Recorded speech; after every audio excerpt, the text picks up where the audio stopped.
लेखक सचिन सोनवणे. शीर्षक किती निस्वार्थ हा. किती निस्वार्थ ह्या सागरात दडला, बुडणारा हरेक येऊन किनारी रडला. तुम्हा जीवदान देण्या तो अथांग सागर, देऊन समाजाला उभारी त्या भीमसागराने प्राण सोडला. किती निस्वार्थ ह्या दिव्याच्या वातीत, असा लख उजेड जन्माला महार जातीत. तुम्हा चमकिवण्या समाजात तो ज्ञानाचा दिवा, जातीयतेचे चटके पचवत प्राण सोडला ह्याच मातीत.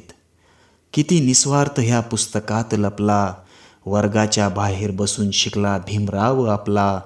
तुम्हा समान अधिकार देण्या तो विद्वान पुस्तकातला, लिहून देशाचे संविधान अखेर चैत्यभूमी झोपला. बाबा म्हणतात, निस्वार्थी जगण्यानं मला खूप काही भेटलं. आज समाज मोठ्या पदावर दिसत आहे. ही साखळी खंडित होऊ देऊ नका, नाहीतर पूर्वीचे दिवस यायला वेळ लागणार नाही.